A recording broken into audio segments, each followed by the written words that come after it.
رحمت والوں، شمع رسالت کے پروانوں،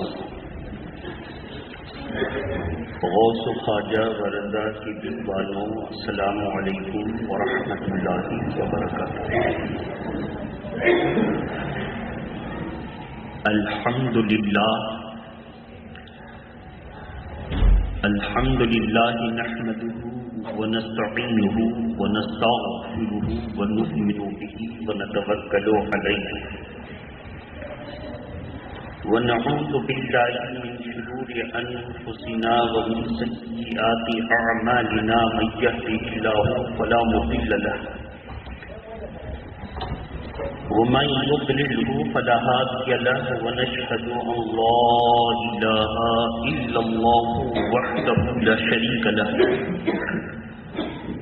ونشهد أن سيدنا محمدا عبده ورسوله، أما بعد فأعوذ بالله من الشيطان الرجيم، بسم الله الرحمن الرحيم، إن الصلاة تنهى عن الفحشاء والمنكر، وقال الله تبارك وتعالى في القرآن المجيد مقاما آخر، إن الصلاة كانت على المؤمنين كتابا موقوتا، وقال الرسول صلى الله تعالى عليه وسلم الصلاة عماد الدين، من أقامها فقد أقام الدين، ومن تركها فقد هدم الدين۔ صدق الله العلي العظيم، وصدق رسوله النبي الأمين المتين الكريم۔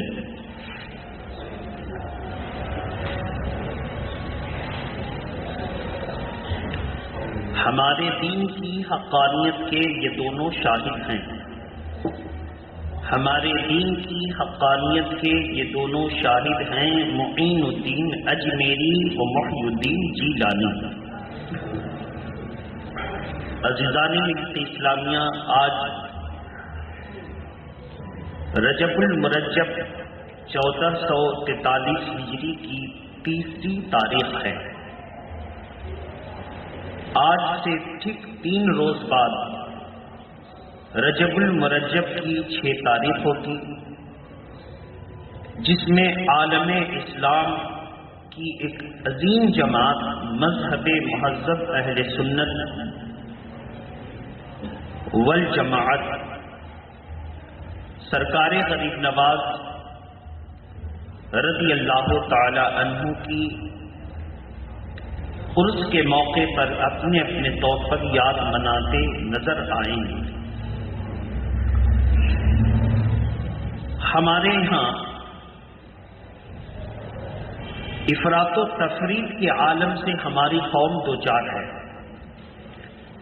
کچھ لوگ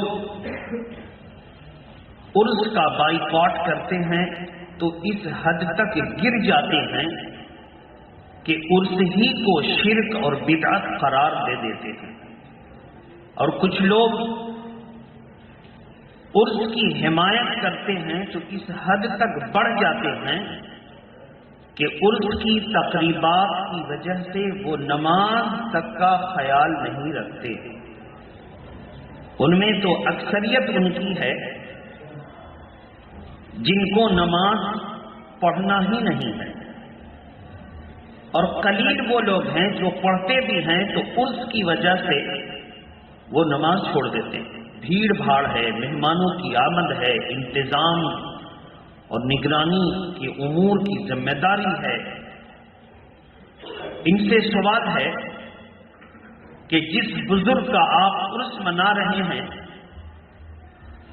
ان کی تعلیمات اگر آپ کے پاس ہے تو ذرا ان کی قبر سے آپ سوال کر لیجئے کہ نماز چھوڑ کر کے کیا وہ آپ کا عرس قبول کریں گے؟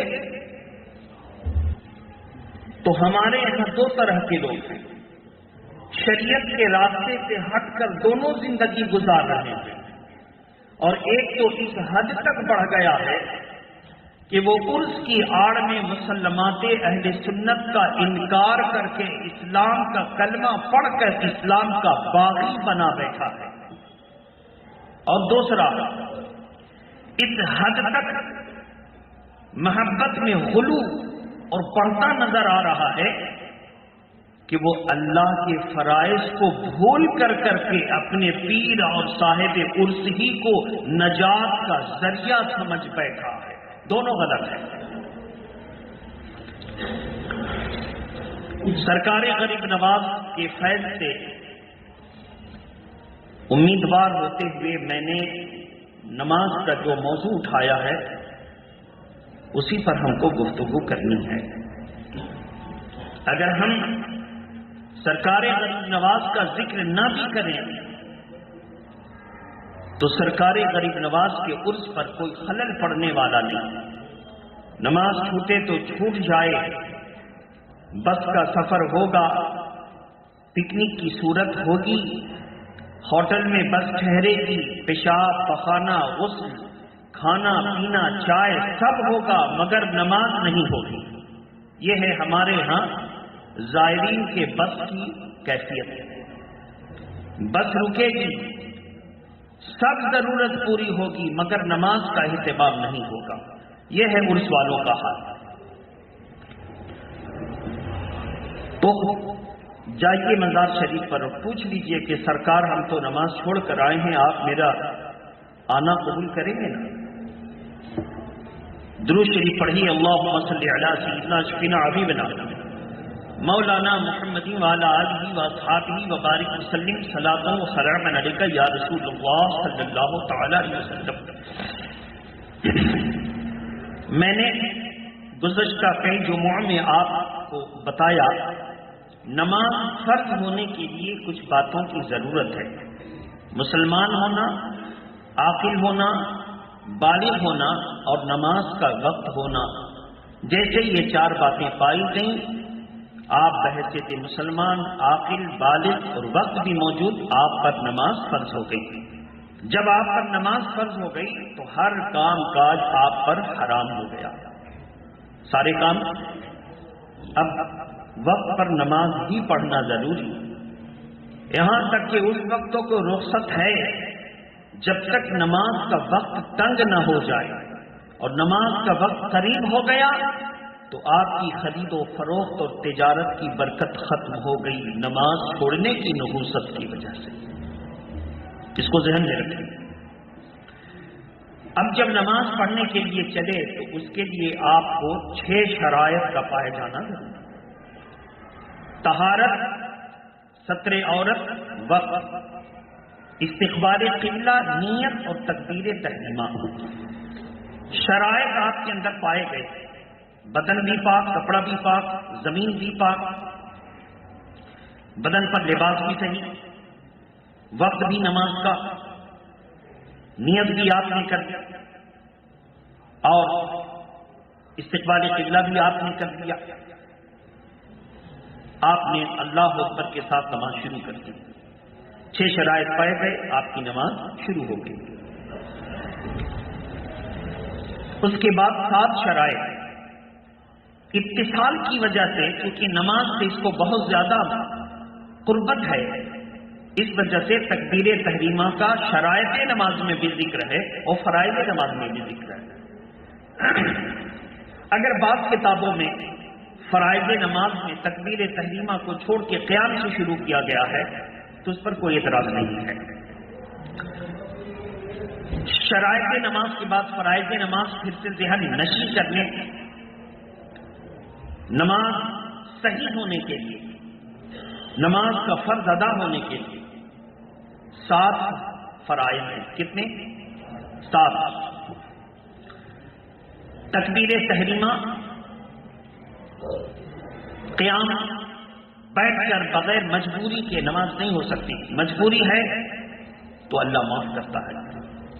قیام، قراءت، قراءت کا مصدر ہے، اس میں 2 لفظ ہیں، القراءۃ والقرآن. دونوں کا معنی ہوگا پڑھنا. دونوں کا معنی کیا ہوگا؟ ہم یہاں قراءت پر بات کریں گے. قیام قراءت کتنے ہو گئے؟ 3 ہو گئے. یہ 3 چیزیں ہو گئی. رکوع، سجود، قعدہ اخیرہ، خروج بے سنی. کتنی چیزیں ہو گئیں؟ 3 اور 4.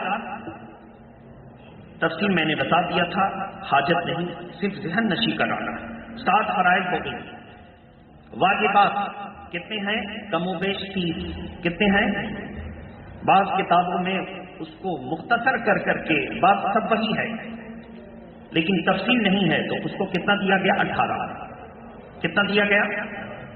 اور بھی اگر ہم اس کی اور تشریح کریں گے واجبات میں تو کچھ بڑھ جائیں گے، مگر ذہن کے مطابق.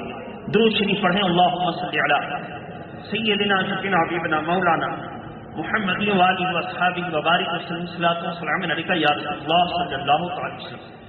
کیوں ضروری ہے ان واجبات کو عمل میں لانا؟ کیوں ضروری ہے کہ ایک شخص نماز کے لیے آیا تو اس نے نماز کے واجبات کو چھوڑ دیا، جلدی جلدی اٹھتا بیٹھتا تھا. اللہ کے پیارے نبی صلی اللہ تعالی علیہ وسلم نے فرمایا تو نے نماز کے واجبات کو چھوڑے، جا پھر سے وضو کر کے آ اور پھر سے نماز پڑھ.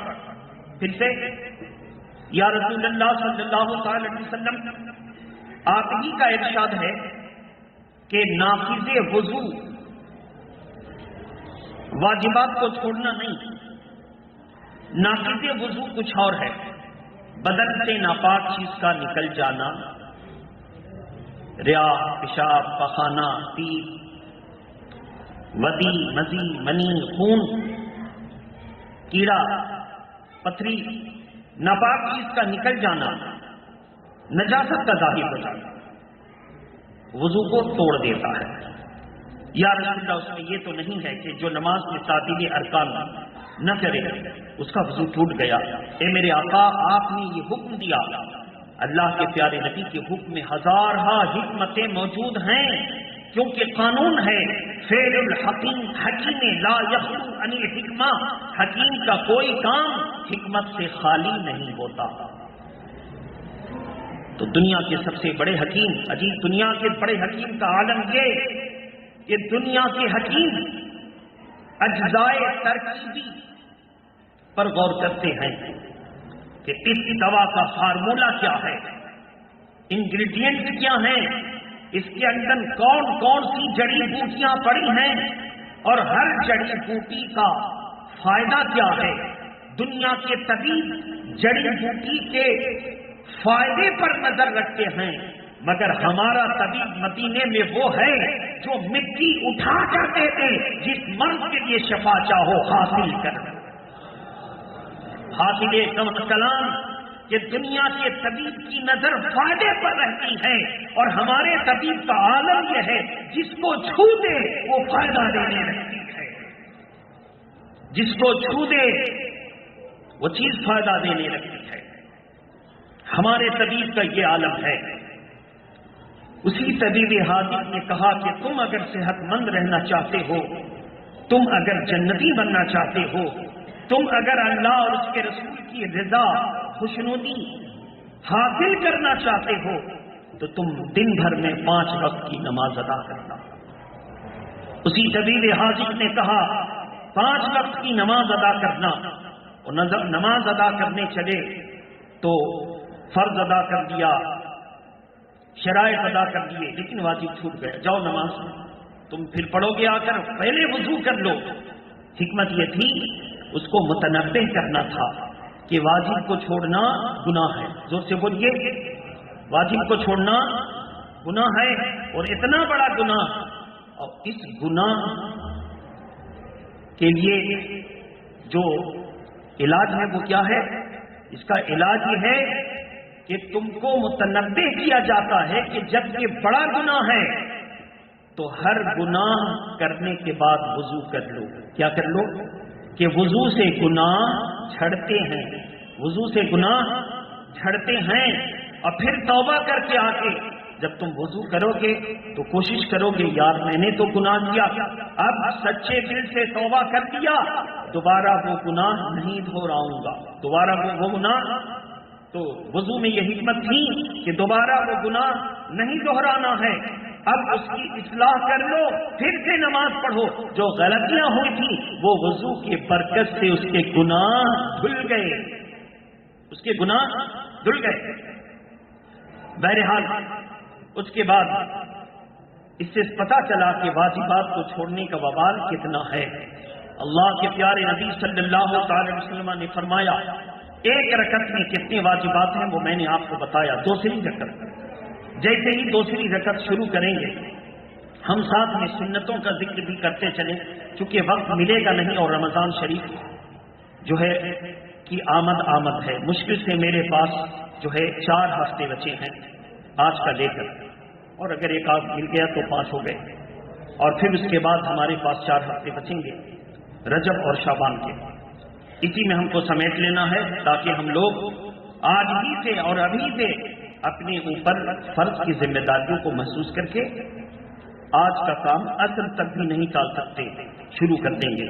بہرحال عرض یہ کرنا ہے، دوسری رکعت کے لیے کھڑے ہوئے پہلی رکعت کے لیے ہم دوہرا دیں، جیسے آپ نے تکبیر تحریمہ کر کے آپ ناک کے نیچے ہاتھ باندھتے ہیں۔ ناک کے نیچے کیوں باندھتے ہیں؟ پارہ نمبر 13 پہلی آیت کریمہ، ان النفس لامارۃ بالسوء الا ما رحم ربی، بے شک میرا نفس امارہ بھلائی کی طرف وسوسہ دیتا ہے مگر یہ کہ میرا رب رحم فرمائے۔ تو امام اعظم ابو حنیفہ فرماتے ہیں ناک کے نیچے تحریمہ کرنا یہ سنت ہے، ناک کے نیچے، اور قرآن سے بھی ثابت ہے۔ تو ناک کے نیچے تحریمہ باندھ دیا، باندھنے کے بعد سب سے پہلے ثنا پڑھیں گے۔ ثنا کیا ہے؟ مستحب یا سنت۔ پھر اس کے بعد تعوذ یعنی اعوذ باللہ پڑھیں گے پوری، پھر تسمیہ یعنی بسم اللہ پڑھیں گے پوری، پھر اس کے بعد سورہ فاتحہ شروع کریں گے۔ قرآن نماز میں پڑھنا کیا ہے؟ فرض۔ سورہ فاتحہ ملانا واجب۔ سورہ فاتحہ کے بعد پھر کوئی سورہ یا 3 چھوٹی آیتیں یا 1 بڑی آیت ملانا واجب۔ تو 2-3 واجب ادھر ہی ہو گئی۔ اب اس کے بعد آپ نماز شروع کر دیا۔ ہر سورہ سے پہلے بسم اللہ پڑھنا سنت، ہر سورہ سے پہلے۔ اس پر کوئی عمل نہیں کرتا، ذرا سا توجہ دیجیے۔ جیسے ہی آپ نے سورہ فاتحہ کے پہلے تو ثنا پڑھنا تھا تو بسم اللہ پڑھ دیا۔ دوسری رکعت کے لیے آپ کھڑے ہوئے تو کیا کریں گے؟ پہلے بسم اللہ پڑھیں گے، پھر سورہ فاتحہ پڑھیں گے، پھر بسم اللہ پڑھیں گے، پھر قل اعوذ برب الفلق پڑھیں گے۔ پھر دوسری رکعت میں، اب تیسری رکعت میں آ گئے تو کیا کریں گے؟ پہلے جو ہے بسم اللہ پڑھیں گے، پھر سورہ فاتحہ پڑھیں گے، پھر بسم اللہ پڑھیں گے، پھر قل اعوذ برب الناس پڑھیں گے۔ اب چوتھی رکعت پڑھنی، کیسے کیا کریں گے؟ چوتھی رکعت پڑھنی ہے تو پھر بسم اللہ پڑھیں گے، سورہ فاتحہ پڑھیں گے اور قل اعوذ برب الناس اسی کو دوبارہ پڑھ لیں گے۔ آرام سے آپ کی 4 رکعت ادا ہو گئی، آپ کی 4 رکعت۔ اگر آدمی تیسری رکعت میں، دوسری رکعت میں، پہلی رکعت میں قل اعوذ برب الناس شروع کر دیا، اب تمام رکعتوں میں وہی قل اعوذ برب الناس پڑھنا، اس کو ذہن نشی کر لیں۔ بہرحال دوسری رکعت کے لیے جیسے آپ کھڑے ہوئے، بسم اللہ پڑھ کر کے سورہ فاتحہ پڑھی، بسم اللہ پڑھ کر کے کوئی سورہ شروع کر دی۔ لیکن اگر کسی کو درمیانی سورہ سے یاد ہے، مثلا آیت الکرسی یاد ہے، یہ درمیانی سورہ کے بیچ میں ہے، مثلا اس کو جو ہے کسی بھی سورہ کی بیچ کا حصہ یاد ہے، تو سورہ کا جب بیچ کا حصہ یاد ہے تو اپنی سورج کا بیچ کا حصہ جب پڑھے گا تو وہاں پر نہ اعوذ باللہ پڑھے گا نہ بسم اللہ پڑھے گا۔ وہاں پر اعوذ باللہ اور بسم اللہ پڑھنا یہ مستحب نہیں ہے۔ تو مثلا اس نے سورہ فاتحہ پڑھی، پھر اس کے بعد آیت الکرسی شروع کر دی، تو آیت الکرسی سے پہلے بسم اللہ پڑھنا اس کے اوپر مستحب نہیں ہے۔ بسم اللہ نہیں پڑھے گا، آیت الکرسی پڑھ کر کے اپنی رکعت مکمل کرنے کا رکوع اور سجدہ کے بعد۔ اب اس کے بعد جب وہ التحیات پر بیٹھے گا، یہاں توجہ دیجیے، التحیات پر بیٹھے گا تو التحیات کا ہر لفظ پڑھنا واجب، ایک لفظ بھی بھول سے ہو، جان سے ہو، چھوٹ گیا، پڑھ رہا تھا غلطی سلطی ہو گئی تو واجب اس کا چھوٹ گیا، پھر سے وہ سجدہ اگر یاد ہے تو سجدہ 100 کر لے گا، اگر سمجھ میں کچھ نہیں آ رہا ہے تو نماز ہی دوہرا دے گا۔ التحیات کا ہر لفظ پڑھنا واجب۔ التحیات پڑھنے بیٹھا تھا، اس کو تیسری رکعت کے لیے کھڑا ہونا تھا، کون سی رکعت کے لیے؟ التحیات پڑھ کر کے جب تیسری یا چوتھی رکعت کے لیے کھڑا ہونا ہے، فرض، واجب اور سنت موقدہ میں، فرض، واجب اور سنت موقدہ میں دوسری رکعت پر التحیات پڑھ کر تیسری رکعت کے لیے کھڑا ہونا ہے، تیسری رکعت کے لیے کھڑا ہونا ہے، اور سنت موقدہ ہے تو چوتھی رکعت کے لیے بھی کھڑا ہوگا، پھر تو تیسری رکعت کے لیے جب کھڑا ہونا ہے تو التحیات پڑھ کر کچھ نہ پڑھنا واجب ہے۔ زور سے بولیے۔ دوسری رکعت پڑھ لیا، التحیات میں بیٹھا، قاعدہ میں بیٹھا، التحیات اس نے پڑھی اور تیسری رکعت کے لیے کھڑا ہونا ہے، التحیات کے بعد فوراً کھڑا ہو جانا واجب ہے، التحیات کے بعد فوراً کھڑا ہو جانا واجب ہے۔ یہاں تک کہ بھول کر اس کے منہ سے نکل گیا اللہم صلی علی محمد، نمبر 1، نمبر 2 اللہم صلی علی سیدنا۔ کسی کتاب میں آپ دیکھیں گے کہ درود ابراہیمی میں جہاں پر ابراہیم خلیل اللہ اور ہمارے پیارے نبی صلی اللہ تعالی علیہ وعلی نبینا علیہ الصلوۃ والتسلیم کا ذکر ہے، وہاں پر سیدنا لگا ہوا ہے۔ کیا لگا ہے؟ اور کسی کتاب میں سیدنا کا اضافہ نہیں ہے، دونوں اپنی اپنی جگہ صحیح ہے، لیکن جس کتاب میں سیدنا لکھا ہوا ہے وہ افضل ہے۔ زور سے بولیے، وہ افضل ہے کہ اللہ کے محبوبین کے نام سے پہلے یہ القاب و خطاب کا ذکر کرنا اللہ کو راضی کرتا ہے، اللہ کو راضی کرتا ہے۔ تو گھبرائیے گا نہیں، دونوں اپنی اپنی اگر جگہ صحیح، جس کے منہ پر جو بیٹھا ہوا ہے وہ پڑھے، اگر وہ اس کے خلاف کرے گا تو ہو سکتا ہے نماز میں بھول ہو جائے۔ تو آپ کو مشق کہاں پر کرنی ہے؟ جو آپ کی فطرت ہے وہ ہم سے ٹچنگ رکھتے ہیں وہ بتا رہے ہیں، کہاں پر مشق کرنی ہوگی؟ نفل نماز میں۔ زور سے بولیے، کہاں پر مشق کرنی ہوگی؟ نفل نماز کی بھول چوک جو ہے وہ معاف ہے، وہ فرض تو ہے نہیں، اس کی بھول چوک جو ہے ایک سیکھنے والے کے لیے رعایت کرتی ہے۔ کس کے لیے؟ زور سے بولیے، سیکھنے والے کے لیے نفل نماز میں رعایت کرتی ہے۔ لیکن جب ایک دم نفل نماز میں پڑھ کر آپ کی زبان پر وہ چیز چڑھ گئی، اب آپ اس کو سنت میں، واجبات میں اور فرض میں جو ہے تجربہ کر سکتے ہیں ایک دم ہوش حواس کے ساتھ۔ کیونکہ یہ نماز اللہ کی بارگاہ میں سب سے زیادہ پیاری اور یہ وہ محتم بشان کام ہے کہ اللہ کی توجہ شخص پر متوجہ رہتی ہے۔ اللہ کے پیارے نبی صلی اللہ تعالی وسلم فرماتے ہیں نماز بڑی محبت اور خشوع اور خضوع اور خشیت الہی سے پڑھا کر تو کیا جانتا ہے کہ تو کس کے سامنے کھڑا ہے؟ اگر تو جان لے کہ تو کس سے کلام کر رہا ہے اور کس کے سامنے کھڑا ہے تو مر جائے زندگی بھر مگر سلام نہ پھیرے، سلام نہ پھیرے۔ آپ دیکھیے، آپ کا پسندیدہ کوئی پیر آ جاتا ہے، آپ کا پسندیدہ کوئی بڑا لیڈر آ جاتا ہے، آپ کو امید ہے کہ کلیان کر دیں گے، بیڑا پار کریں، وہ لیڈر چاہے نہ کریں، لیکن آپ کو ایک امید لگی رہتی ہے تو لوگ چمچہ برداری کرتے رہتے ہیں، آگے پیچھے سر ادھر سر ادھر، سر ادھر سر ادھر کرتے رہتے ہیں۔ وہ بھلے پریشان ہوتا ہو یہ لوگ اپنے مفاد سے، وہ بھی جانتا اچھی طرح سے، سب کو سمجھتا ہے کہ کون کیا ہے، مگر آگے پیچھے سر ادھر ہوتا رہتا ہے۔ اگر وہ کہتے بیٹھ جاؤ، ہزارہ کام کو چھوڑ کر کے اس کے بغل میں بیٹھنا وہ فخر تصور کرتا ہے بلا تشبیہ و تمثیل۔ جب یہ ادنا سا تمہارے ووٹوں کا بھکاری، جب ان کو تم اتنا مقام دیتے ہو، اس مثال سے جو ہے ذہن میں رکھو کہ اللہ جو بے مثل و مثال ہے، جو بے مثل و مثال ہے، اس کے بارگاہ میں جب کوئی کھڑا ہے، اگر جان لے کہ میرا رب مجھ سے قریب ہے، میں اس کے قرب میں نماز پڑھ رہا ہوں، تو جس طرح تم اپنے لوگوں کے جن کو تم مانتے ہو ان کے بغل میں بیٹھ کے تو اتنا پسند نہیں کرتے ہو، بلا تشبیہ جب یہ جان لو گے کہ اللہ ہمیں دیکھ رہا ہے، اس کا قرب ہمیں حاصل ہے، تو زندگی کٹ جائے گی مگر سلام پھیرنا پسند نہ کرو گے۔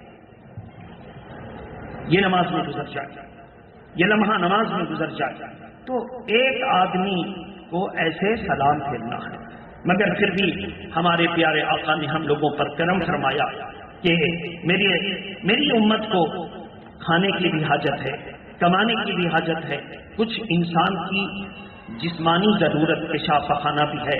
اس لیے اللہ کے پیارے نبی نے فرمایا جب تم نماز سے نکلنا چاہو تو خروج بے سنی ہی، خروج بے سنی ہی، واجبات فرائض اور سب کا خیال رکھتے ہوئے اپنا ارادہ کر لو کہ اب ہم نماز سے باہر نکل رہے ہیں. خروج بے سنی مطلب اپنے ارادے سے نماز سے باہر نکلنا، اپنے ارادے سے نماز سے باہر نکلنا. اب ارادہ کر لو کہ نماز سے باہر آ رہے ہیں، اور جب باہر آئے تو تم نماز کے اندر تھے تو دنیا و ما فیہا کی کوئی پرواہ نہ تھی، بس تم اللہ کے جلوے میں نہا رہے تھے. باہر آئے تو سلام کا حکم ہوا کہ یہ واجب ہے کہ لفظ السلام کہو. کیا واجب ہے؟ زور سے بولیے. علیکم واجب نہیں، دونوں طرف السلام واجب ہے. زور سے بولیے. السلام واجب ادا ہو گیا، السلام واجب ادا ہوا، لیکن علیکم ورحمۃ اللہ کیا ہے؟ یہ سنت. زور سے بولیے. کیا فائدہ دے گا؟ ایک شخص کو خون نکلنے کا معاملہ ہوا، کوئی مرض ہو گیا، کوئی پھوڑا نکل آیا، کوئی پھنسی آ گئی، اتنا خون نکلتا کہ وضو توڑ دیتا. تو اس نے تجربہ کیا کہ اگر میں اس کو صاف ستھرا کر کے روئی ہوئی لگا کر پٹی لگا کر اور نماز پڑھوں تو نماز پڑھوں گا تو جب تک نماز پڑھوں گا اور خون کی پھٹکی نہیں نکلے گی. لیکن جیسے ہی اس نے سلام پھیرنے کا ارادہ کیا، نظر پڑ گئی کہ دباؤ پڑ رہا ہے، خون کی پھٹکی نکل جائے گی. اس نے کہا السلام علیکم ورحمۃ اللہ. ابھی السلام کہا تھا کہ خون نکل پڑا. زور سے بولیے. السلام کہنے کے بعد خون نکل پڑا، السلام کہنے کے بعد ہوا نکل گئی، السلام کہنے کے بعد وضو ٹوٹ گیا، اس کی نماز ہو گئی. کیا فائدہ ہوا؟ علیکم ورحمۃ اللہ وبرکاتہ. علیکم ورحمۃ اللہ نہ کہا اس نے، لیکن السلام واجب ادا کر دیا. اب جو تھی وہ چیز سنت تھی، اس کی نماز ہو گئی. یہاں پر اس کو فائدہ مل جائے گا. اکثر لوگوں کو یہ فائدہ نہیں. اکثر لوگوں کی یہ حکم کیا؟ السلام علیکم ورحمۃ اللہ. میں نے آج دوسری رکعت کے طریقے سے آپ کو واقف کیا. لفظ السلام پر نماز کا ختم کرنا واجب ہے. زور سے بولیے. اپنے ارادے سے نماز سے باہر آنا فرض. لفظ السلام